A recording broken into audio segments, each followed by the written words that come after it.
चलिए स्टार्ट करें।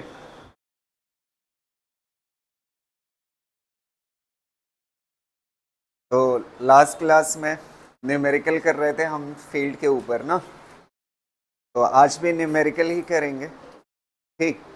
और आज ऑलमोस्ट मेरे ख्याल से थोड़ा कम टाइम मिलेगा, नहीं तो चैप्टर कंप्लीट हो जाता, वैसे हो जाना चाहिए। चलिए कोशिश करते हैं। आज का पहला क्वेश्चन ट्राई करिएगा।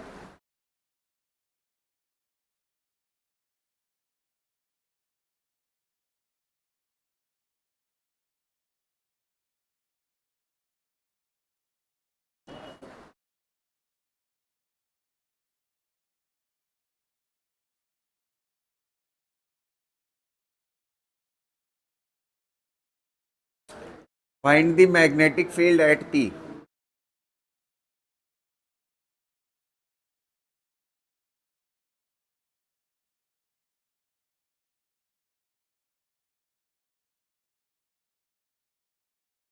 ट्राई करिएगा, देखिए इसको बताइएगा। Find the magnetic field at point P. At point P. ठीक है।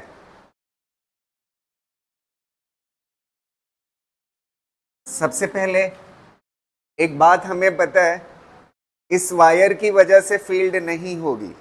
रीजन, क्योंकि इसी वायर की लाइन में ये पॉइंट है, तो ये वायर तो खराब गया, ये कोई फील्ड नहीं बनाएगा। बच्चे ये दो वायर इस पे फील्ड बनाएंगे, तो इसकी रेडियस मान लेते हैं कितना है, आर है। ठीक है। और ये सेमी इनफाइनाइट वायर है, उसकी वजह से इस पे फील्ड बनेगी। और ये सेमी सर्किल है, उसकी वजह से फील्ड बनेगी। अब दो फील्ड बनेगी, दोनों ऐड होगी या सब्ट्रैक्ट होगी, ये चेक करना पड़ेगा। तो करंट की डायरेक्शन में अंगूठे को करोगे और फिंगर को पॉइंट की तरफ ले जाओगे, पंजे को, और फिंगर किधर मुड़ेगी, अंदर की तरफ, तो फील्ड किधर है, अंदर। अच्छा, इसकी वजह से फील्ड किधर होगी, अंदर ही होगी, तो दोनों क्या हो जाएगी, ऐड। तो सबसे पहले आप B1 B2 निकाल लीजिए फील्ड। पहले B1 निकालिए, इस वाले की वजह से, 1 की वजह से। तो 1 की वजह से फील्ड कितनी होगी, थोड़ा सा हमें बताइएगा। सेमी इनफाइनाइट है, तो म्यू नॉट अपॉन 4 पाई, और कितना होगा, करंट कितना, आई। सेमी इनफाइनाइट में आई होता है और इनफाइनाइट में 2i होता है। आई डिवाइड बाई कितना, डिस्टेंस कितना है, आर। तो ये आपका हो गया पहला, फील्ड B1 निकल आए। अब इसके बाद क्या निकालना है आपको, सेमी सर्कल है, सेमी सर्कल की वजह से यहाँ पे फील्ड, ये B2 is equal to mu naught upon 4I/R। ये फार्मूला आपकी नोट्स में लिखा हुआ है ना। अच्छा, दोनों एक ही डायरेक्शन में फील्ड हैं, तो दोनों क्या हो जाएगी, ऐड। तो B net is equal to क्या हो जाएगा, B1 प्लस B2। समझ आ रही ना बात। तो इसको ऐड कर लीजिए, म्यू नॉट अपॉन 4 पाई I/R plus mu naught upon 4I/R। इसमें से कुछ कॉमन ले सकते हैं, mu naught divide by 4I/R common ले लोगे, तो यहाँ से क्या बचेगा, 1/पाई, और यहाँ पे क्या बचेगा, 1 बचेगा। बस आंसर हो गया। ठीक है, लिख चुके हैं ना। चलो अगला देखते हैं। PDF नहीं, यही लिखो। अगला क्वेश्चन देखिएगा।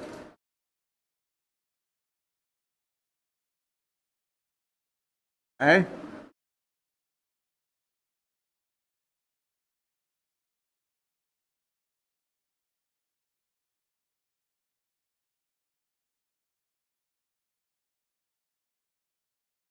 ठीक।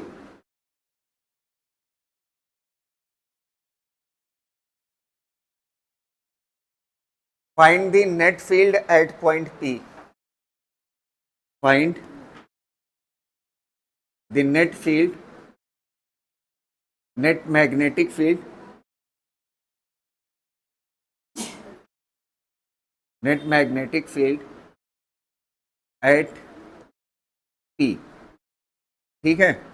P पे आपको मैग्नेटिक फील्ड बताना है और ये वाली जो डिस्टेंस है ये R के बराबर है और ये आगे भी कितने के बराबर है, R के बराबर, ठीक है। तो सबसे पहले इस वायर और इस वायर की वजह से इस पॉइंट पे फील्ड नहीं होगी। रीजन क्या है, इस वायर की ये क्या कहाँ पे आ रहा है, लाइन में आ रहा है, तो ये वाला वायर और ये वाला वायर खराब गया ना। अब ये दो आर्क हैं, ये दोनों आर्क इस पॉइंट पे फील्ड बनाएंगे। ये मान लेते हैं जो सबटेंडेड एंगल है वो कितना है, थीटा है, ठीक है। तो एक आर्क की वजह से फील्ड कितना होती है, करंट मान लेते हैं कितना है, आई है। यही करंट घूम के इधर से आ रही है। अच्छा, किसी आर्क की वजह से किसी सेंटर वाले पॉइंट पे फील्ड का फार्मूला क्या होता है, B is equal to mu naught upon 4 pi और कितना होता है, आई बाई आर इंटू क्या होता है, 2 थीटा ना। वो थीटा होता है, क्या होता है, थीटा होता है, इतना होता है फार्मूला। क्लियर है ना, ये एक आर्क की वजह से होता है। तो यहाँ पे दो आर्क हैं, दोनों का नाम दे देते हैं। इस आर्क का नाम 1 दे देते हैं और इस आर्क का नाम 2 दे देते हैं। समझ आ रही ना। पहले इस वाले आर्क की वजह से निकालेंगे तो B is equal to B1 is equal to कितना हो जाएगा, mu naught upon 4 pi I by R और क्या हो जाएगा, एंगल कितना, थीटा। ऐसे ही B2 लिख लेंगे इस वाले आर्क की वजह से, B2 कितना हो जाएगा, म्यू नॉट अपॉन 4 पाई इतना हो जाएगा और I डिवाइड बाई इसकी रेडियस कितना है, 2r, तो यहाँ पे 2r इंटू क्या हो जाएगा, थीटा। अब ये चेक करना है कि ये दोनों फील्ड ऐड होगी या सब्ट्रैक्ट होगी, ये पता करना। तो सबसे पहले करंट की डायरेक्शन में किसको करोगे, अंगूठे को, और पंजे को किस तरफ ले जाओगे, जिस पॉइंट पे फील्ड चाहिए तो उस तरफ ले जाओगे। फिंगर किधर आ रही है, बाहर, तो इसकी वजह से फील्ड किधर है, बाहर। और ऊपर वाले की वजह से देखिए, ऊपर वाले में करंट ऐसे है ना और पंजा नीचे, पॉइंट नीचे है ना, तो फिंगर किधर आएगी, अंदर। तो ऊपर वाले की वजह से फील्ड अंदर और करीब वाले की वजह से बाहर। तो कौन ज्यादा फील्ड है, इन दोनों में से कौन ज्यादा है, ये बड़ी है ना, ये वाला फील्ड ज्यादा बनाएगा क्योंकि करीब है और ये वाला फील्ड कम बनाएगा, दूर है। तो ये ज्यादा है और ये क्या है, कम है। तो दोनों अपोजिट हैं तो क्या हो जाएंगे, माइनस। ज्यादा में से कम क्या कर दोगे, माइनस। तो B net is equal to क्या हो जाएगा, B1 माइनस B2, बस आ जाएगा। कर दो इसको माइनस। इसमें दो क्वेश्चन हो सकते थे, B1 माइनस B2 के अलावा आपसे B1 बाई B2 पूछ सकता था, रेशियो। क्या पूछ सकता था, रेशियो। तो थीटा थीटा उड़ जाता, समझ पा रहे हैं ना। B1 B2 का क्या पूछ सकता था, रेशियो। अच्छा, B1 B2 का रेशियो कितना आता बताइए, 2 आता। कितना आता, 2 आता। कर ले जाओगे ना, खाली डिवाइड करना रहेगा यार, ठीक। तो इसको कर लीजिए।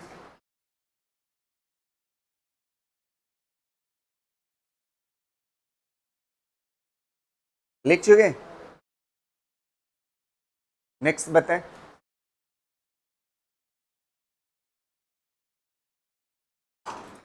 नेक्स्ट क्वेश्चन करते हैं। ये वाला क्वेश्चन देखिएगा। लास्ट क्लास में एक क्वेश्चन किए थे ना, आखिरी क्वेश्चन जो किए थे, कहीं ना कहीं थोड़ा बहुत रिलेट करता हुआ उसी से क्वेश्चन है। रिंग के ऊपर a long wire carries A steady current, it is bent into a circle of 1 turn, it is bent into a circle of 1 turn and the magnetic field at the centre of the coil is B ना। एक wire है, एक long wire है जिससे current बह रही है, steady current बह रही है, ठीक है। उसको हम बेंड करके क्या बना लेते हैं, एक क्या बना लेते हैं, सर्किल बना, रिंग बना लेते हैं ना। तो रिंग बना लेते हैं तो इसके सेंटर पे मैग्नेटिक फील्ड कितना बताता है, B आ रही। कितना आ रही, B आ रही। ऐसे लॉन्ग वायर था और इससे करंट कितना फ्लो हो रही थी, I। इसको बेंड करके क्या बना दिया, रिंग बना दी। और रिंग बनाने के बाद इसके सेंटर पे मैग्नेटिक फील्ड कितना आ रही, B आ रही। कह रहा है it is then bent into a circle in a circular loop of N turn. फिर एक बार और ट्राई करते हैं इसको मोड़ने की। इस बार क्या करते हैं, एन टर्न की रिंग बना देते हैं। कितने टर्न की? एन टर्न की।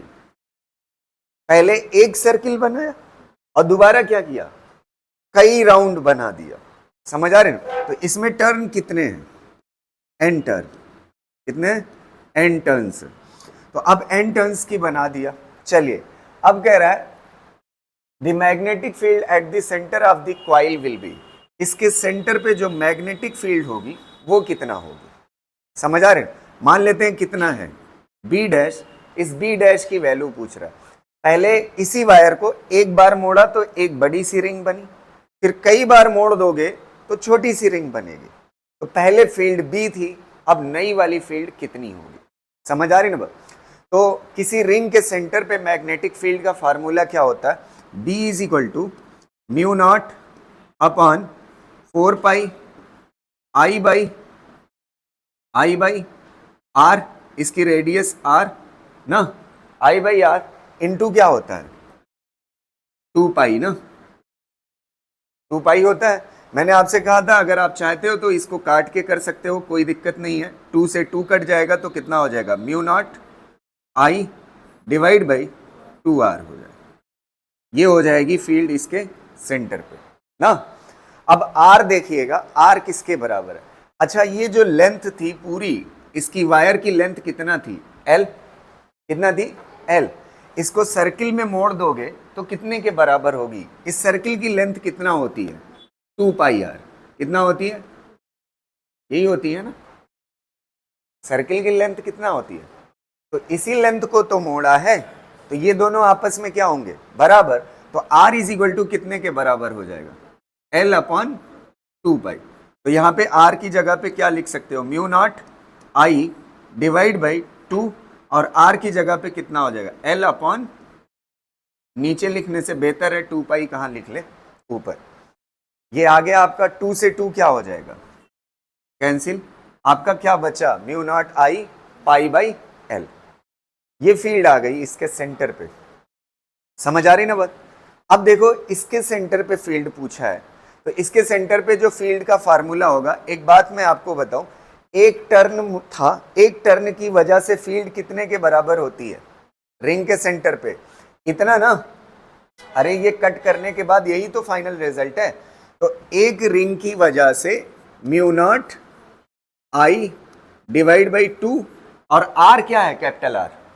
कैपिटल आर इसकी रेडियस है ना, इसकी रेडियस तो स्मॉल आर होगी। इसकी रेडियस कितना होगी? स्मॉल आर होगी ना। तो यहाँ पे रेडियस कितना हो जाएगी? Small R. आपको पता है ये किसकी वजह से है? एक रिंग की वजह से। कितने की वजह से? ऐसे कितने रिंग है? n है, तो n टाइम क्या हो जाएगा? मल्टीप्लाई। यहाँ तक हो गया। अब इसके बाद मुझे इस r को हटाना है। जैसे वहां पे किसको हटाया था? कैपिटल R को। किसको हटाया था?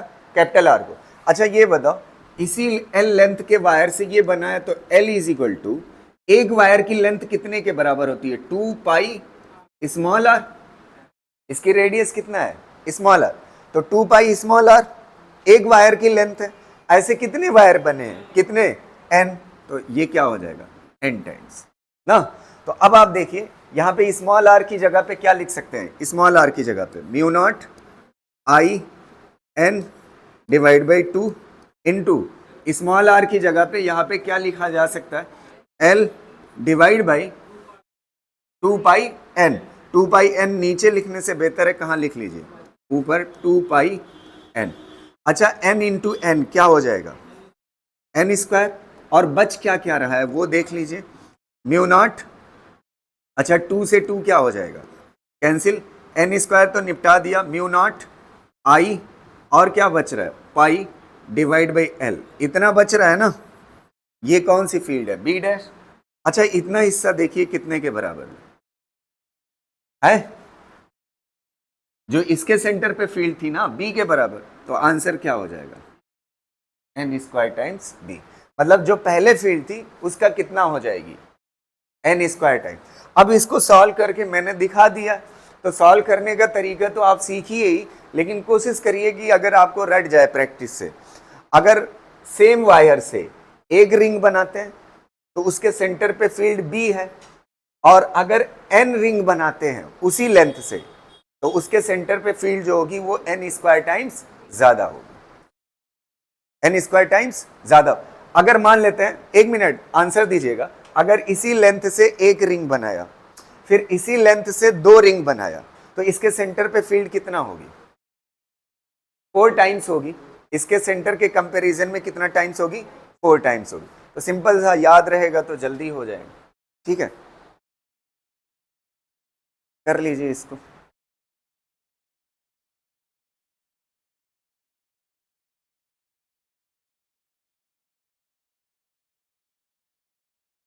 समझ आई ना बात? एन स्क्वायर टाइम्स फील्ड क्या हो जाती है? बढ़ जाती है अगर आप नंबर ऑफ टर्न्स बढ़ाते हैं।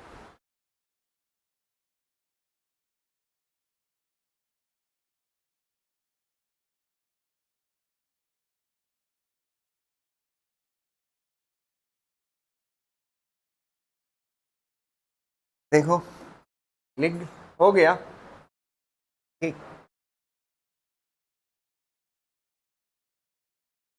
कॉइल से ही रिलेट करता हुआ ये क्वेश्चन है। ठीक है, two similar coils radius capital R R lying concentrically with their planes at right angle to each other। concentric मतलब दोनों का सेंटर एक हो। दो रिंग है, दोनों का सेंटर कैसा है? एक है, लेकिन दोनों के प्लेन एक दूसरे से परपेंडिकुलर हैं। दोनों के प्लेन एक दूसरे से कैसे हैं? परपेंडिकुलर। तो इसका मतलब ये हुआ एक रिंग ऐसे है ना, और एक रिंग ऐसे है ना, और दोनों का सेंटर कैसा है? सेम। देखिए एक दूसरे से परपेंडिकुलर है कि नहीं है? है ना। अब इसके बाद कह रहा है, अच्छा दोनों की रेडियस कितनी है? आर है, मतलब दोनों की रेडियस कैसी है? सिमिलर है, फर्क नहीं है रेडियस में। If the current through them are 2i and 4i respectively. एक से करंट कितना है? 2i, और दूसरे से करंट कितना है? 4i। अगर ऐसा है 2i and 4i respectively, the net magnetic induction at the centre is, net magnetic field centre पे कितना होगी? मैग्नेटिक इंडक्शन का मीनिंग लिख लीजिएगा। मैग्नेटिक इंडक्शन मतलब मैग्नेटिक फील्ड। क्या पूछ रहा है? Magnetic field.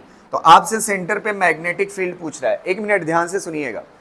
पहले इस वाली रिंग की वजह से इस पे फील्ड किधर होगी बताइए? करंट ऐसे है, अच्छा इस वाले पोर्शन, ठीक है, हाँ देखिए करंट ऐसे है ना, और पॉइंट किधर है? अंदर ना, तो किधर आएगी फील्ड? ऊपर। किधर आएगी?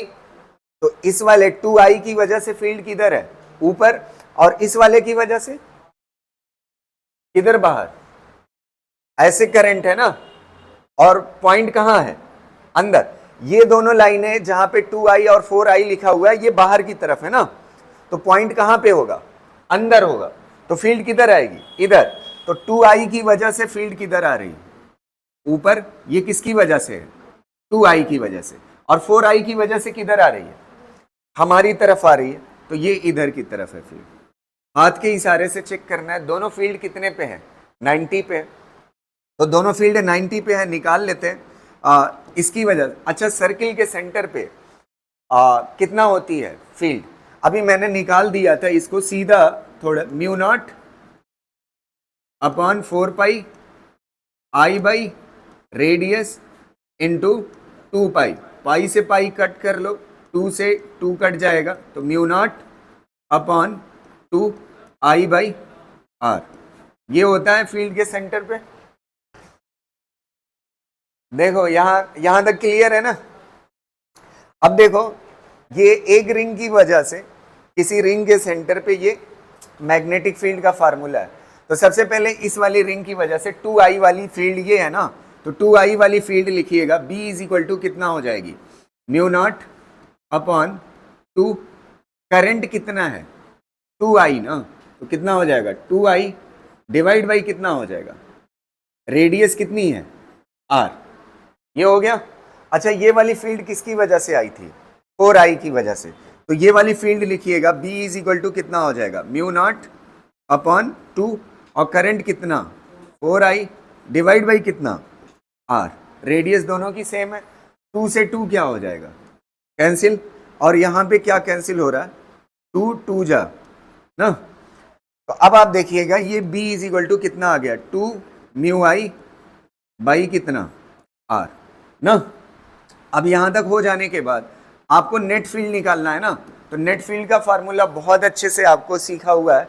अगर दो वेक्टर कैसे हों 90 डिग्री पे, तो रिजल्टेंट कैसे निकालते हैं, under root A square plus B square.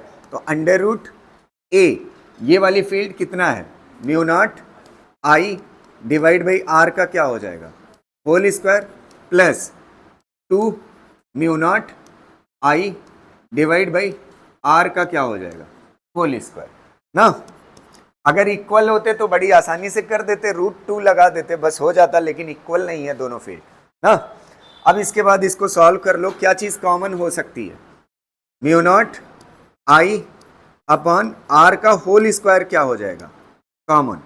यहां से क्या बचेगा 1, और यहां से क्या बचेगा 2 का स्क्वायर कितना हो जाएगा 4, कितना हो जाएगा 4 हो जाएगा। अच्छा, ये स्क्वायर रूट को क्या कर देगा, हटा देगा, तो कितना हो जाएगा mu naught I by R, और ये कितना हो जाएगा √5। बस हो गया बी नेट, ठीक है। देखो डायरेक्शन लेने में आपसे दिक्कत हो सकती है, इस वाले पोर्शन को मैंने ऐसे बाहर माना है ना, तो करंट ऐसे और पॉइंट अंदर होगा, तो फील्ड किधर बाहर ना। और इस वाले 2I को बाहर माना है, करंट ऐसे और पॉइंट अंदर, फील्ड किधर ऊपर, ठीक है।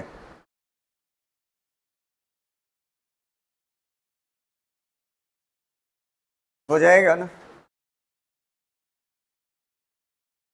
ये वाला रिंग का हिस्सा बाहर है, ठीक है, और ये वाला जो 4I है वो बाहर है, समझ आ रही, तब बन जाए, पॉइंट अंदर है ना।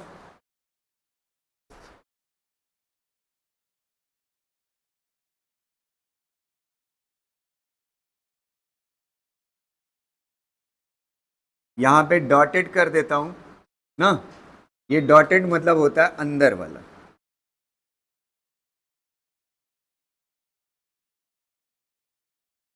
समझ आ रही ना बात। डॉटेड मतलब अंदर और सॉलिड मतलब बाहर, ये सॉलिड लाइन है, ये बाहर, ठीक।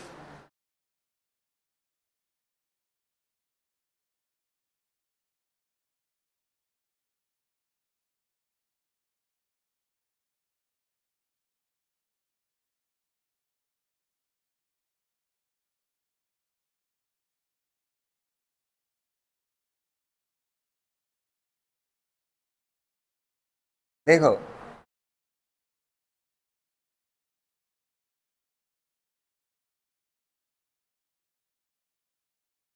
ये वाला पहले करते हैं। A wire carrying current I has the shape as shown in adjoining figure. Linear part of the wire are very long and parallel to x-axis, while semicircle portion of radius r is lying yz plane. Magnetic field at point O is, देखो ये figure आपको दिया हुआ है, और ये मेरे ख्याल से PYQ का क्वेश्चन है, ठीक है। इसमें दिया हुआ है इधर से करंट जाती, ये वायर आपको तिरछा दिख रहा है ना, हकीकत में ऐसा है, मतलब ये ऐसे सेमी सर्किल है और ये दोनों पैर ऐसे बाहर हैं। एक मिनट, समझ आ रहा है ना फिगर, ये चीज ऐसे तिरछी नहीं है, ये ऐसे सीधी है, समझ रहे हो ना। अब कह रहा है इस पे, इस वाले पॉइंट पे फील्ड कितनी होगी, यहां पे सेंटर पे मैग्नेटिक फील्ड कितनी होगी, नेट मैग्नेटिक फील्ड। पहले ये बताइए आप, ये दोनों वायर के लिए ये पॉइंट कैसा है, सेमी इनफाइनाइट जैसा, कैसा है सेमी। इसको 1 मान लेते हैं और इसको 3 मान लेते हैं। 1 और 3 के लिए पहले मैग्नेटिक फील्ड निपटा देते हैं, ठीक है। मैग्नेटिक फील्ड कितना होती है सेमी इनफाइनाइट वायर के लिए, म्यू नॉट अपॉन 4 पाई, और कितना होती है I बाई इसकी रेडियस, ये रेडियस के बराबर होगी ना दूरी, कितना हो जाएगी r, इतना होगी।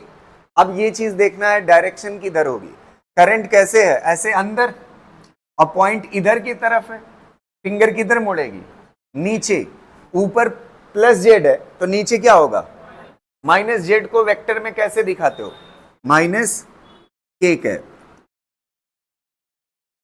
समझ आ रहे, माइनस लगा दिया यहां, कितना, यहां पे माइनस लगा दिया, माइनस के कैप, क्लियर रहेगा ना। देखो ना डायरेक्शन देखो, ऐसे है करंट और पॉइंट इधर है तो फिंगर किधर आएगी, नीचे, ऊपर प्लस जेड है तो नीचे माइनस जेड, और माइनस जेड मतलब माइनस के कैप, डायरेक्शन बताया, माइनस यहां पे लगा दिया मैंने, क्लियर रहेगा। अब इस वाले वायर की वजह से लिख लेते हैं, ये मान लेते हैं B1 है और ये B3 है, तो कितना हो जाएगा, म्यू नॉट अपॉन कितना होगा 4 पाई ना I बाई R। अब मसला किसका है बताइएगा, है डायरेक्शन का, डायरेक्शन किधर है, देखो इसमें करंट किधर आ रही है, बाहर आ रही, तो करंट की तरफ अंगूठा, और पॉइंट किधर की तरफ है, इधर, तो फिंगर किधर आएगी, नीचे, फिर कैसा आएगा, माइनस के कैप, दो निपटा दिए। अब ये कौन सा है ऊपर वाला थर्ड पोर्शन, सेमी सर्किल, कैसा है, सेमी सर्किल, तो B3 निकाल देते हैं, B3 semi circle, semi circle के लिए फार्मूला क्या होता है, mu naught upon 4 I by R होता है ना। अब रही बात डायरेक्शन की, तो ऐसे है ना लूप, तो करंट ऐसे है, लूप में करंट ऐसी है ना, और पॉइंट किधर है, नीचे, और फिंगर किधर मुड़ेगी, अंदर, फिंगर किधर मुड़ेगी, अंदर मुड़ेगी, तो इधर प्लस एक्स है तो इधर क्या होगा, माइनस एक्स, और माइनस एक्स को कैसे दिखाते हो, माइनस आई कैप, ये आई कैप वेक्टर वाला है और ये आई करंट है, दोनों में फर्क है, कोई दिक्कत डायरेक्शन लेने में। देखो करंट ऐसे है, पॉइंट नीचे है, फिंगर अंदर आ रही, तो इधर की तरफ प्लस एक्स है तो अंदर की तरफ क्या होगा, माइनस एक्स, और माइनस एक्स को कैसे दिखाते हो, माइनस आई कैप। अब इन दोनों को जोड़ लीजिए, माइनस माइनस है तो कितना हो जाएगा, अच्छा ये कितना आ जाएगा, है B1 plus B2, B1 plus B2 कितने के बराबर, minus 2 mu not divide by 4 pi I by R, और क्या हो जाएगा, ठीक है, ये हो गया।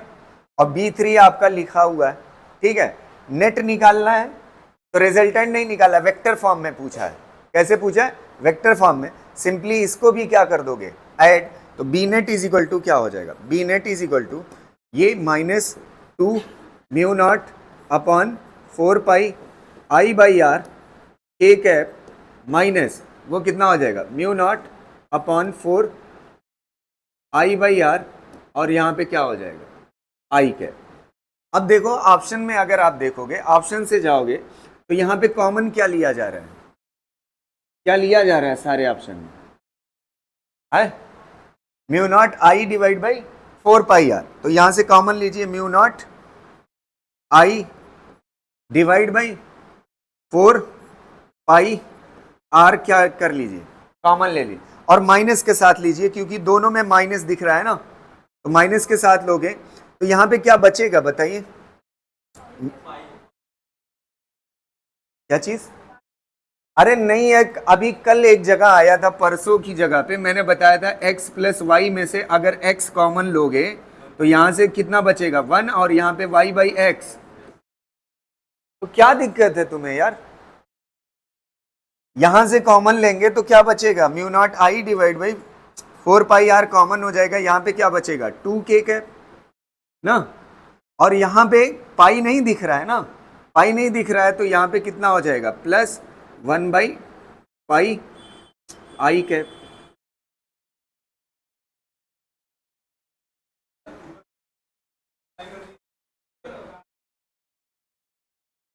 एक मिनट रुको रुको, ठीक है, बात तो दोनों एक ही है यार, यहां पे यहां से x कॉमन लिया था तो यहां पे x नहीं था ना, यहां से x ऊपर था ना, x कॉमन लिया था तो डिवाइड में x आया था।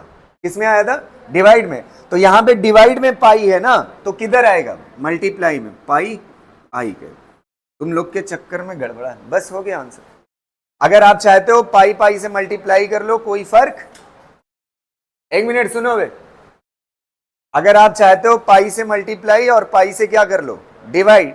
पाई से मल्टीप्लाई पाई से डिवाइड करोगे तो डिवाइड वाला तो कॉमन आ जाएगा, ऊपर वाला रह जाएगा। दोनों बात क्या है? सेम है।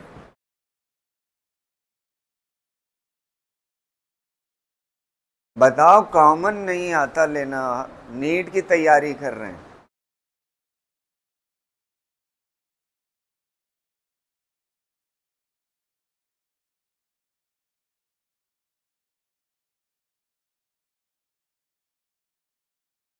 अगला क्वेश्चन देखते हैं।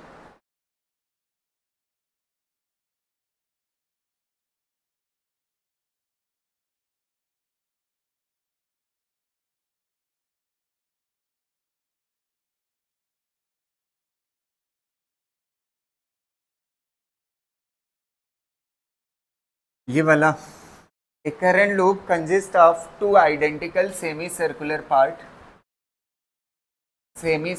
part, दो आइडेंटिकल सेमी सर्कुलर पार्ट हैं, ईच ऑफ रेडियस आर, दोनों की रेडियस कितना है? आर है। One lying in X Y plane and other lying in X Z plane है यहां पे, ठीक है, एक्स वाई प्लेन और X Z plane. If the current in the loop is I, the resultant magnetic field due to the semicircular part at their common center is, देखना ये अच्छा question है। ये एक्स वाई प्लेन हो गया, ये x Y plane, और ये वाला कौन सा हो गया? Z plane. कौन सा हो गया? Z plane. देखना ध्यान से, ये हकीकत में लाइन ऐसी नहीं है, हकीकत में ऐसी है लाइन ना। अब हवा में तो बना नहीं सकते, समझ रहे हो ना। तो एक सेमी सर्कल ऐसा है, आधा पार्ट, रिंग का आधा पार्ट इस तरह से लगा हुआ है, और आधा पार्ट जो है इस तरह से लगा हुआ है, लैपटॉप के जैसा। ये दिल ना समझ लेना, ठीक है, ये लैपटॉप के जैसा लगा हुआ है। आधा पार्ट ऊपर है और आधा पार्ट ऐसे ऐसे सामने से, समझ आ रही ना, सामने से है। तो कह रहे हैं इसमें अगर करंट फ्लो हो रही है आई, इसके अंदर करंट कितना फ्लो हो रही है? आई, तो इसके सेंटर पे मैग्नेटिक फील्ड कितना होगी? Net magnetic. ट्राई करिएगा। दो सेमी सर्कुलर लूप बन रहे हैं, ठीक है, करंट यहां से ऐसे मान लेना आई बह रही है ना, ऐसे घूम करके ऐसे आएगी, ठीक। नेट फील्ड बताना है, तो पहले सेमी सर्कल है, इसकी वजह से किधर आएगी फील्ड? इस वाले की वजह अंदर, इधर की तरफ क्या है? Plus Z. इधर की तरफ क्या है? प्लस जेड ना, कैसा है? Plus Z. तो अंदर की तरफ क्या होगा? माइनस जेड, मतलब माइनस एक है। पहले सेमी सर्किल की वजह से फील्ड लिखिएगा। सेमी सर्किल की वजह से फील्ड कितना होती है? Mu naught upon 4 I by R, ये होती है। अब डायरेक्शन की बात कर लेते हैं। डायरेक्शन किधर होगी फील्ड की? फील्ड की किधर होगी? अंदर की तरफ ना। तो बाहर प्लस जेड है, अंदर कैसा है? Minus Z. माइनस जेड मतलब वो, माइनस जेड मतलब माइनस एक है। ये हो गई डायरेक्शन ना। अच्छा, इसकी वजह से फील्ड किधर आएगी? ये सामने है यार, सामने है तो करंट ऐसे, और पॉइंट किधर है? अंदर ना। अरे ये बाहर है ना, और पॉइंट अंदर की तरफ है, तो पॉइंट अंदर है, फिंगर किधर आएगी? ऊपर। ऊपर कौन सा है? वाई। वाई मतलब क्या चीज? जेक है। तो ये कितना हो जाएगा? ये B1 हो गया। B2 इज इक्वल टू कितना हो जाएगा? Mu naught upon 4 I by R, और ऊपर की तरफ फील्ड है तो क्या आएगा? जेक है। अच्छा, डायरेक्शन प्लस में रहेगी क्योंकि ऊपर की तरफ है ना। ऊपर की तरफ कौन है? वाई। वाई मतलब जेक है। यहां तक हो गया? अब बी नेट लिखना है, बी नेट कितने के बराबर हो जाएगा, दोनों को क्या कर लोगे, ऐड, तो कितना आ जाएगा, mu naught upon 4 I by R J cap और minus mu naught upon 4 I by R K cap. समझ आ रही ना वो? अगर मैग्नीट्यूड निकालना है, अच्छा दोनों फील्ड कितने डिग्री पे हैं, ओए दोनों फील्ड कितने डिग्री पे हैं, 90 पे। अगर 90 पे है और दोनों अगर सेम है, मैग्नीट्यूड दोनों का सेम है ना, दोनों का मैग्नीट्यूड कैसा है, सेम है, तो आप एक वैल्यू लीजिए ना, आई बाई आर, और किससे मल्टीप्लाई कर दिए, √2 से, ये हो गया मैग्नीट्यूड, ये तो वेक्टर फॉर्म था, बस आंसर हो जाए है। एरो इधर है ना, तो एरो इधर हो जाएगी, तो फील्ड किधर हो जाएगी, नीचे, और नीचे मतलब क्या हो जाएगा, ऊपर, ऊपर कैसा है प्लस, तो नीचे क्या हो जाएगा, यहां पे माइनस लगा, मैं डायरेक्शन ध्यान नहीं दिया, ठीक। एक ही करंट दोनों में है ना,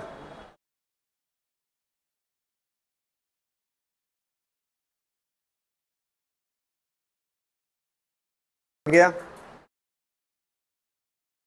हेडिंग डालिए एम्पियर सर्किटल लॉ।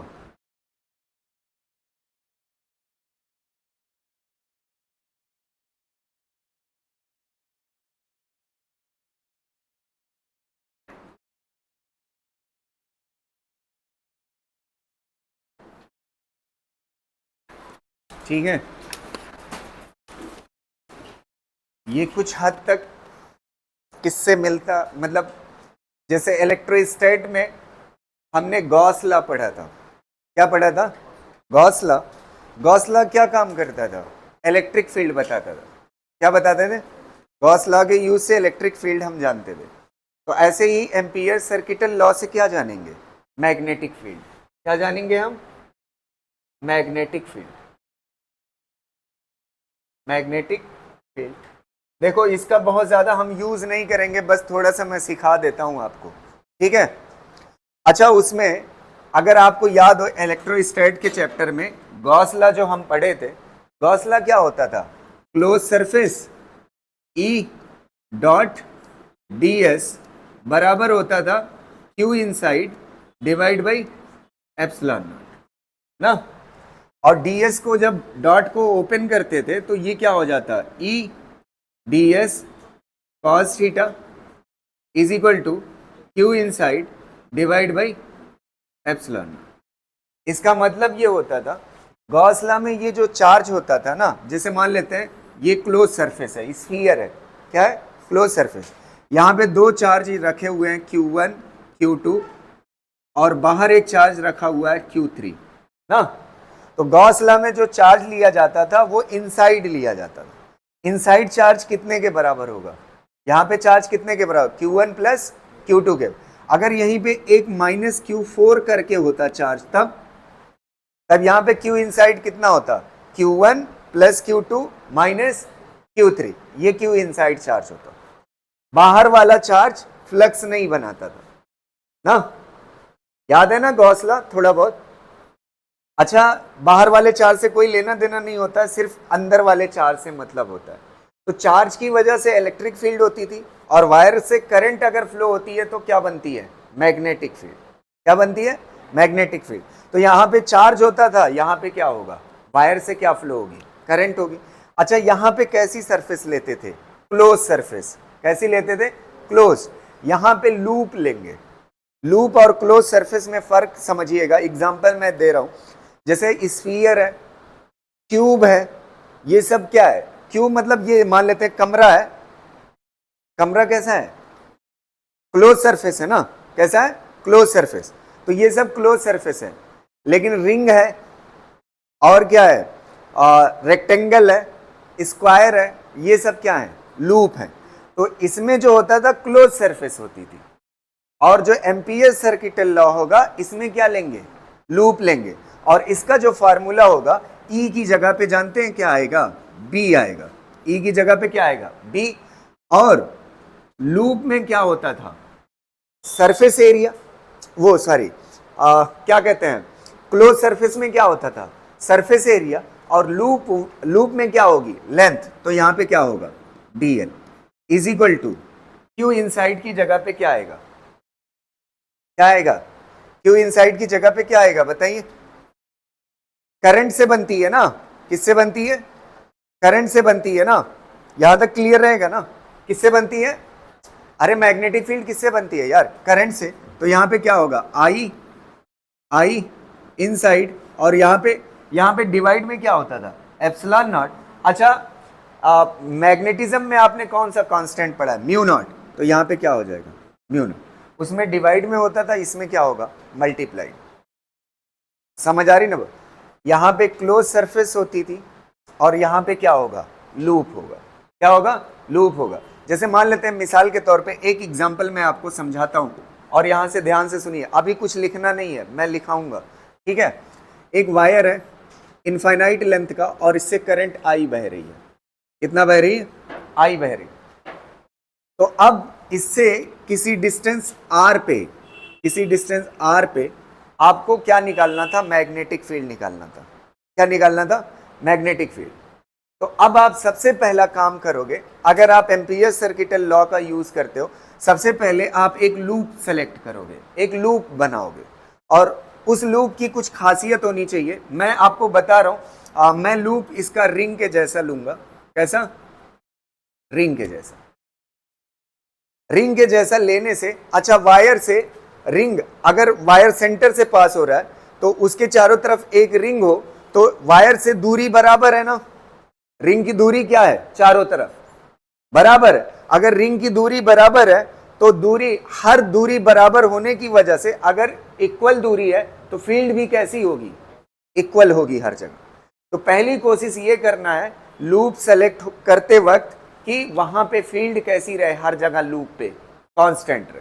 जैसे ये पॉइंट ले लीजिए, कोई भी पॉइंट ले लीजिए, हर जगह, हर पॉइंट बराबर दूरी पे है कि नहीं, वायर से बराबर दूरी पे है ना, वायर सेंटर से पास हो रहा है, रिंग इसके चारों तरफ है, तो हर पॉइंट बराबर दूरी पे है ना सेंटर, किससे, वायर से। अगर बराबर दूरी से है तो फील्ड कैसी होगी, कांस्टेंट। पहली कोशिश ये करना है एम्पियर लूप सेलेक्ट करते वक्त कि क्या चीज कांस्टेंट रहे, फील्ड, क्या चीज कांस्टेंट रहे, फील्ड। अब दूसरी चीज ये ध्यान रखना है, अच्छा ये जो लूप है ना, लूप के पास क्या है, लेंथ, लूप के पास क्या है, लेंथ। अगर लूप के पास लेंथ है तो छोटी सी लेंथ इसकी क्या कहलाएगी बताइए, छोटा छोटा टुकड़ा इसका क्या कहलाएगा, छोटा छोटा टुकड़ा क्या कहलाएगा, बोलो ना यार, डीएल कहलाएगा। क्या कहलाएगा, पूरी लेंथ क्या कहलाएगी, एल, तो छोटा सा टुकड़ा इसका क्या कहलाएगा, डीएल। हम इस डीएल, ये जो छोटा छोटा टुकड़ा है डीएल, कोशिश ये कर, डीएल की डायरेक्शन लेनी होगी, क्या लेनी होगी, हम कोशिश ये करेंगे डीएल की डायरेक्शन, दो कोशिश हमारी, पहली क्या होगी, लूप ऐसा सेलेक्ट करो उसके हर पॉइंट पे फील्ड कैसी हो, कांस्टेंट हो, और दूसरी बी और डीएल के बीच, बी मतलब मैग्नेटिक फील्ड और डीएल मतलब छोटी सी लेंथ, बी और डीएल दोनों के बीच का एंगल जो होना चाहिए वो 0 या 180 बने, कितना बने, 0 या 180। तो दोनों बातें एक बार दोहराइएगा, लूप ऐसा सेलेक्ट करना है कि उसके हर पॉइंट पे फील्ड कैसी हो, सेम कांस्टेंट हो, और दूसरा बी और डीएल के बीच एंगल कितना बनना चाहिए, 0 या 180। अब देखिए बन रहा है कि नहीं, ध्यान से देखना, ये डीएल मैंने लूप की डायरेक्शन ऐसे सेलेक्ट की, तो हर टुकड़े की डायरेक्शन ऐसे होगी ना, हर टुकड़े की डायरेक्शन ऐसे होगी। अब आप देखिएगा यहां पे रिंग का टुकड़ा है, ये वाला डीएल वाला, अच्छा रिंग के टुकड़े की डायरेक्शन चेंज हो रही है कि नहीं, अरे हर टुकड़े की डायरेक्शन चेंज हो रही है ना। अच्छा इसकी वजह से इस पॉइंट पे फील्ड किधर होगी बताइए, हाथ के इशारे से, करंट ऐसे है, पॉइंट ऐसे है, फील्ड किधर होगी, अंदर। अच्छा इसके बाद अगला पॉइंट लीजिए, अगले पॉइंट पे देखिए फील्ड किधर होगी, थोड़ा सा तिरछी हो जाएगी ना। अब एक फील्ड ऐसे मुड़ेगी, देखो जैसे मान लेते हैं इस पॉइंट पे रिंग का टुकड़ा यहां पे है ना, ऐसे फील्ड होगी इस पॉइंट पे, फिर उसके बाद आगे जाओगे तो ऐसे घूमेगी, फिर ऐसे अच्छा ये बताओ, सिर्फ फील्ड नहीं घूम रही है, साथ में डीएल भी घूम रहा है, तो दोनों के बीच में एंगल कितना है, कितना है यार, 0 ना, तो बी और डीएल के बीच में एंगल कितना है? 0। तो कोशिश हमें यही करनी है, बी और डीएल के बीच में एंगल कितना बने, 0 या 180। चलिए इसको डॉट को हटाइए, क्या आएगा? B D L cos theta is equal to mu naught I inside, यही होगा। अच्छा एक बात बताओ, यहां पे एंगल कितना आ रहा है? बी और डीएल के बीच में एंगल कितना है? 0। कॉस 0 की वैल्यू 1। इसको लिखने की जरूरत नहीं है, ये हट जाएगा। बचेगा क्या? B DL. बी को बाहर कर लो, बी को बाहर कर लिया, ये क्या बचा? डीएल। और क्या बचा? म्यू इनसाइड, वो म्यू नॉट आई इनसाइड। अच्छा डीएल क्या है? छोटी सी लेंथ, और इंटीग्रल लगा हुआ है, इसका मतलब टोटल लेंथ। और टोटल लेंथ रिंग की कितना होती है बताइए? 2 पाई, कितना होती है? 2 पाई आर। आर क्या है? रेडियस रिंग की, mu naught I inside. B is equal to कितना आ जाएगा बताइए? B is equal to mu naught I inside divide by कितना हो जाएगा? 2 पाई आर। अगर ईमानदारी से देखो, एक वायर की वजह से किसी डिस्टेंस आर पे यही फील्ड होती है, इसको कैपिटल आर कर लो। समझ आ रहा है? ध्यान से देखना, 1 मिनट। इनफाइनाइट वायर की वजह से किसी डिस्टेंस आर पे फील्ड का फार्मूला बताइए क्या होता था? B is equal to mu naught upon 4 pi 2 I divide by R. अच्छा ये जो दूरी है कैपिटल आर है, तो यहाँ पे क्या हो जाएगा? आर। अच्छा 2 से 2 क्या हो जाएगा? यही आएगा कि नहीं? समझ आ रही हूँ? तो बस खाली मैंने आपको दिखा दिया है थोड़ा सा। पहले इसको हेडिंग डालिए और 2 पॉइंट्स मैं लिखा देता हूँ, ठीक है? फिर उसके बाद इसको छापिए।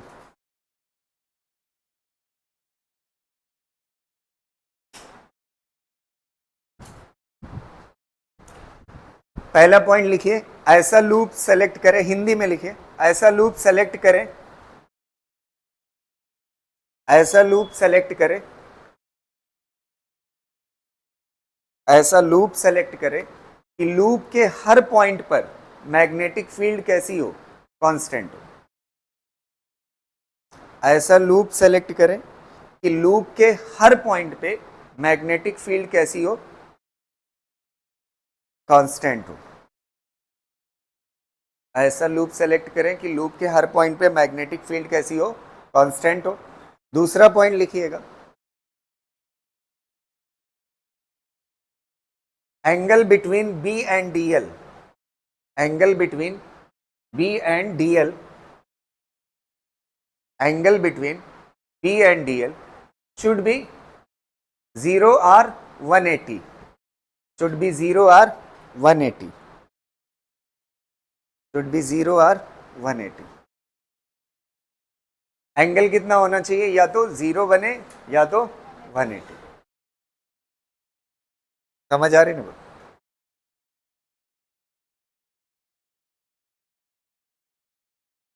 ये खाली ऐसे समझाने के लिए, थोड़ा सा फील के लिए बता दिया, मैं तो यूज ही नहीं करूंगा इसका। आगे की कैलकुलेशन में इसकी जरूरत भी नहीं है, मतलब यूज ही नहीं करना है, वैसे ही हो जाएगा। समझ आ रही ना?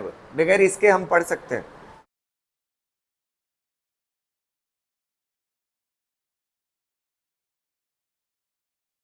हो गया। एक चीज देख लेते हैं, ये जो क्लोज सरफेस के अंदर चार्ज था ना, वो चार्ज होता था। ऐसे ही ये क्लोज लूप के अंदर जो वायर से करंट फ्लो होगी, वही करंट यहाँ पे ली जाएगी। समझ आ रही ना बात? और एक चीज हमने देखा कि अगर ये टोटल चार्ज अंदर है तो Q इनसाइड कितना लिया जाएगा? Q1 plus Q2 minus Q3, Gauss law में। ऐसे ही इसमें भी होता है, उसको देख लेते हैं नेक्स्ट पेज पे। जैसे मान लेते हैं ये क्लोज लूप है आपका ना, और क्लोज लूप की डायरेक्शन ऐसे ही डिसाइड कर लिया हमने। यहां पे मान लेते हैं 4 वायर है, एक और ये दूसरा ना, और ये तीसरा, ये हो गए 3 वायर, और एक यहाँ पे चौथा है।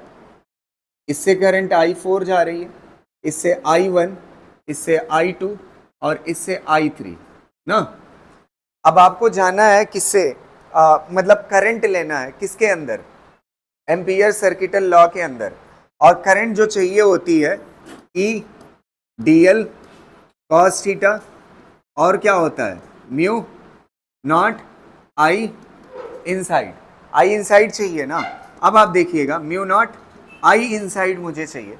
आई इनसाइड जानते हैं ये वाला तो काम का नहीं है, ये तो छूट जाएगा।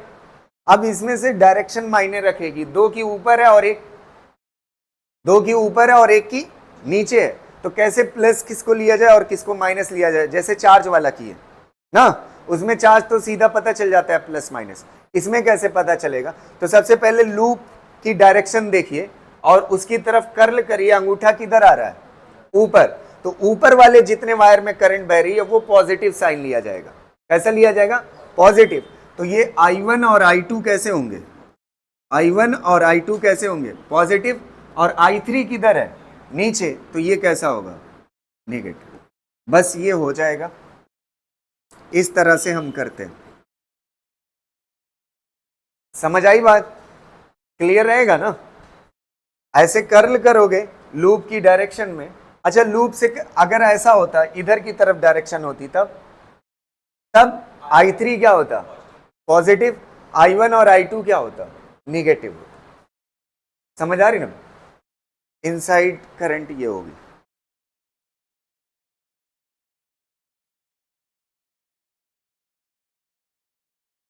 है, अरे हाँ,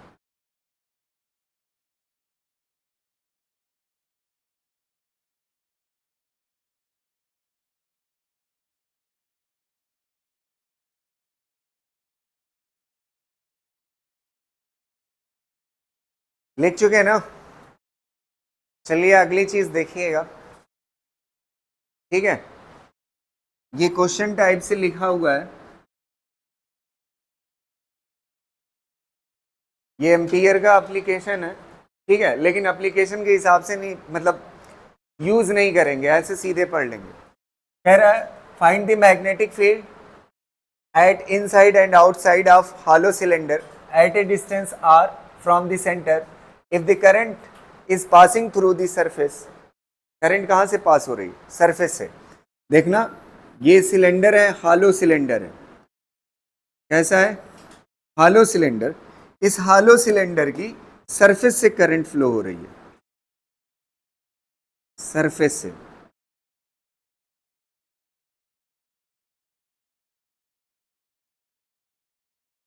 पिक्चर समझ आ रही है, ये बीच में खाली है, बीच में क्या है, वो जो सरफेस है ना उसके थ्रू ऐसे करंट जा रही है नीचे से ऊपर की तरफ, ठीक है। अगर आप चाहते हो ऐसे भी बना लो,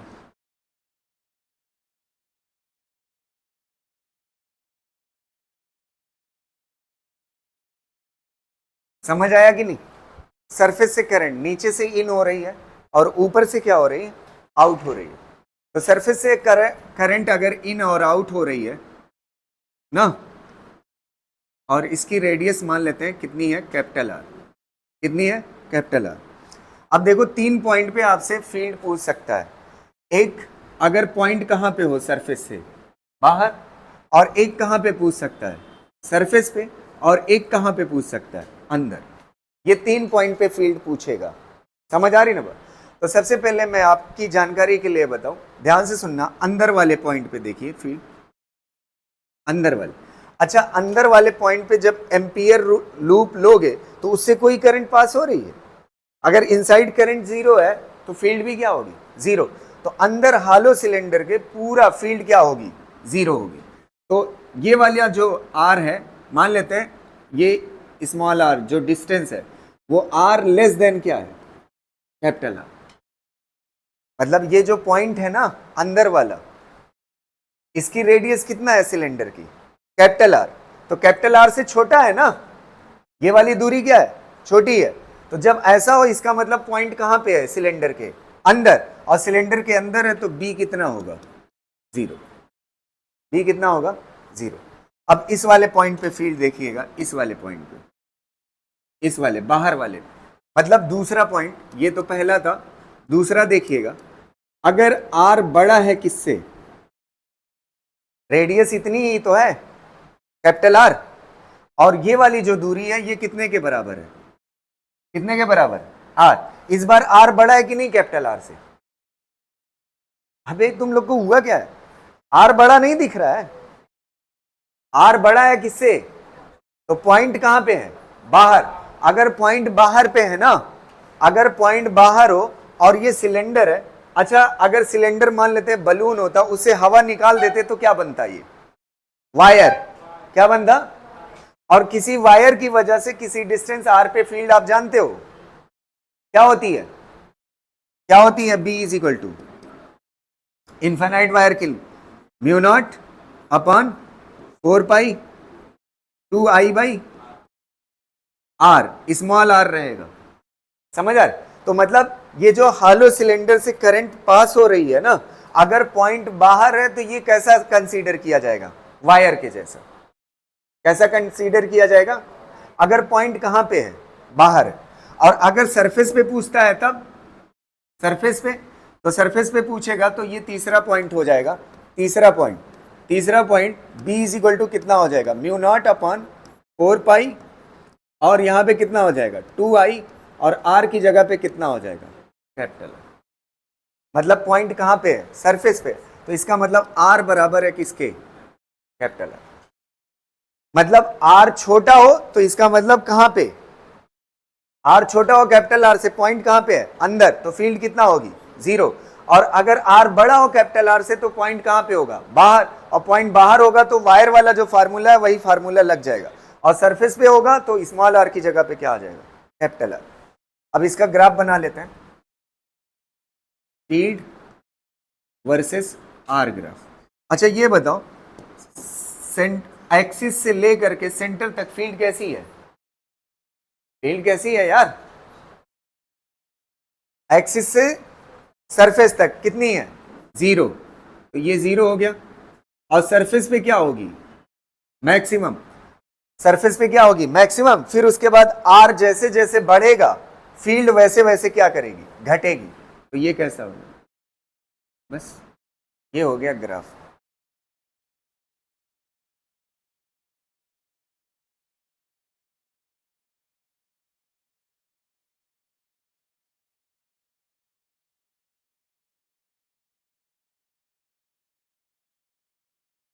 देखिएगा, एक मिनट, अगला वाला सॉलिड सिलेंडर अगर होता और उससे करंट बहती, ये इससे पहले वाला कैसा था, हालो था, इस बार सॉलिड सिलेंडर हो,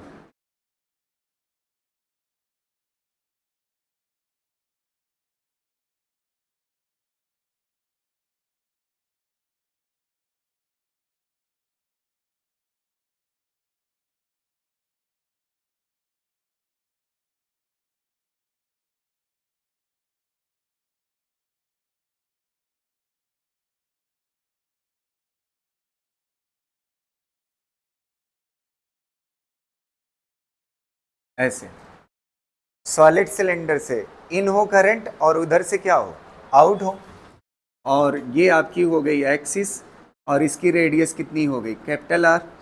अब आप देखिएगा, आपसे 3 जगहों पे फील्ड पूछी जा सकती है, अंदर और सरफेस पे और बाहर। सबसे पहले सरफेस और बाहर निपटा देते हैं, इस पे सरफेस और बाहर। इधर रुक जाओ यार, देखना है, 1 मिनट इसमें समझना है। अगर पॉइंट बाहर है तो ये मायने नहीं रखता हालो है या सॉलिड है या किस तरह का है, चाहे जैसा हो। अगर पॉइंट बाहर है और सिलेंडर से कैसी करंट फ्लो हो रही, सिलेंडर से क्या फ्लो हो रही, करंट, और पॉइंट बाहर पे फील्ड निकालनी है, तो ये हमेशा कैसा कंसीडर किया जाएगा, वायर के जैसा। कैसा कंसीडर किया जाएगा, वायर के जैसा। तो बाहर वाले पॉइंट पे मान लेते हैं, बाहर वाला पॉइंट मतलब कैसे दिखाते हो आप, आर इज ग्रेटर देन, मतलब जिस पॉइंट पे आपको फील्ड निकालनी है इसकी रेडियस आर है, और पॉइंट क्या है, पॉइंट कितनी दूरी पे है, स्मॉल आर। स्मॉल आर बड़ा है किससे, कैपिटल आर से, तो इसका मतलब पॉइंट कहां पे है, बाहर। पॉइंट बाहर पे फील्ड का फॉर्मूला कितना होगा, म्यू नॉट, कितना होगा, mu naught upon 4 pi 2 I by R, ये हो जाएगा।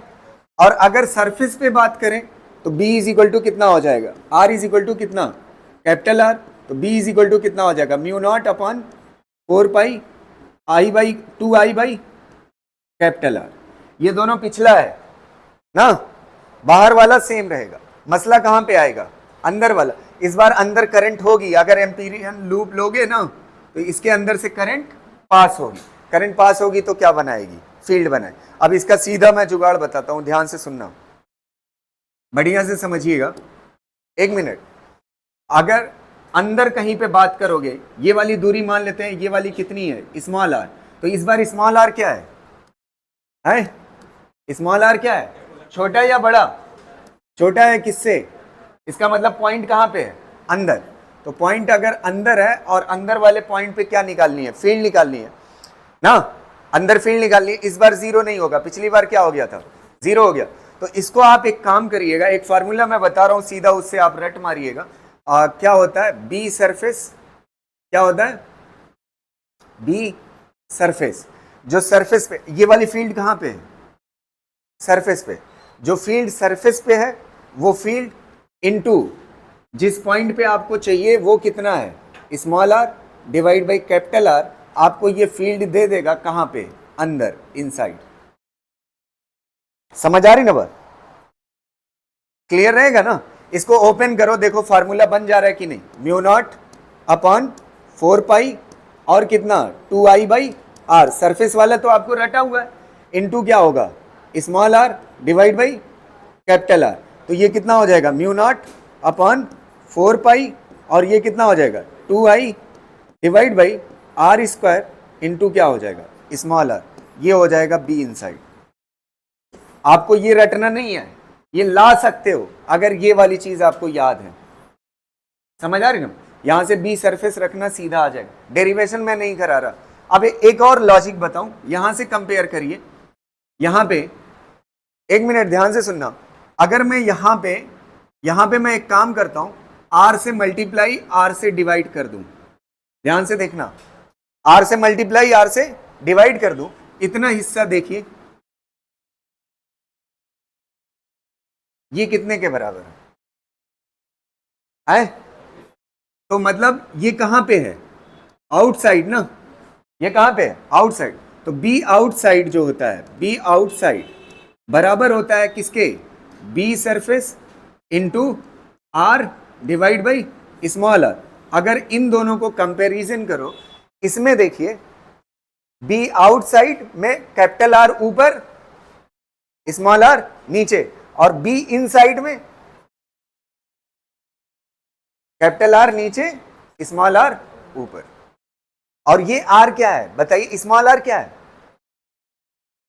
जिस पॉइंट पे आप जानना चाहते हो, जिस पॉइंट पे आप क्या जानना चाहते हो फिर, और ये वाला पॉइंट कहां पे है, कहां पे है, बाहर, और ये वाला पॉइंट स्मॉल आर कहां पे है, अंदर। अच्छा ये बताओ यहां पे फील्ड कैसी है, बाहर, ये बाहर के लिए ना, बाहर फील्ड कैसी है आर, जैसे जैसे आर बढ़ेगा फील्ड क्या करेगी, डिक्रीज, इनवर्स रिलेशन है। और इसमें आर का कैसा है, डायरेक्ट रिलेशन। तो इसका ग्राफ इसी वक्त निपटा देते हैं, ध्यान से देखिएगा, फील्ड वर्सेस आर ग्राफ, इसका ग्राफ। अच्छा यहां से शुरू होगा, यहां से देखिएगा अंदर से। अच्छा एक्सिस पे आर की वैल्यू क्या होगी, यहां पे, एक मिनट यार बोलो ना, एक्सिस पे आर की वैल्यू क्या होगी, जीरो। तो आर की वैल्यू जीरो होगी तो फील्ड क्या होगी, जीरो। तो एक्सिस पे फील्ड क्या होगी, जीरो। और कैसे रिलेशन रख रही है, कहां तक, सरफेस तक, सरफेस तक कैसा रिलेशन है, डायरेक्टली प्रोपोर्शनल। डायरेक्टली प्रोपोर्शनल मतलब कैसा, लीनियर, कैसा होगा, लीनियर। और फिर उसके आगे सरफेस के बाहर की कहानी क्या है, जैसे जैसे आर बढ़ेगा फील्ड घटेगी, तो फील्ड ऐसे घट जाएगी। समझ आए। अब कुछ लोग सोचेंगे कि कैसे, कभी कभी कंफ्यूजन हो सकती है कि किसमें स्मॉल आर नीचे होगा किसमें ऊपर होगा। तो ये वाली तो सर बाहर वाली फील्ड डिक्रीज ही होती है, बाहर वाली क्या होती है, अगर सॉलिड है तो अंदर वाली क्या करेगी, लीनियरली इंक्रीज करेगी। खाली एक ही तो रटना है, हालो है तो अंदर क्या है, जीरो। नहीं समझ आई बात, अगर हालो है तो अंदर फील्ड क्या होती है, और बाहर की कहानी जैसी सॉलिड में है वैसी हालो में है, दोनों में फील्ड आर के साथ क्या करती है, डिक्रीज करती है। बस एक कहानी बदल रही, अंदर वाली फील्ड कहां पे जीरो होगी, इसमें एक्सिस पे, जैसे जैसे सरफेस की तरफ जाओगे फील्ड कैसे इंक्रीज करेगी, लीनियरली। तो मुझे लगता है अगर आपको ये दो चीजें पता हो, ये सरफेस वाली फील्ड पता हो और इनसाइड और आउटसाइड वाला ये सरफेस वाली फील्ड पता हो और क्या पता हो, ये दोनों फार्मूले, तो इनसाइड आउटसाइड फील्ड आप आराम से बता सकते हो। ठीक है, आसान रहेगा कि नहीं? खाली सरफेस वाली तो आप जानते ही हो, बस उठा के यहाँ पे रख दो, आउटसाइड इनसाइड दोनों पता चल। ठीक है,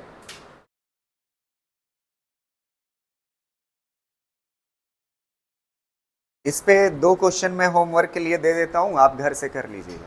ठीक है,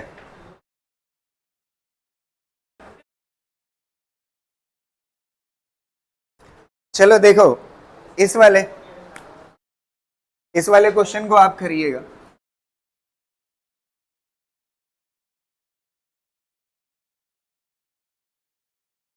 मैं पूरी पिक्चर नहीं बना रहा हूं,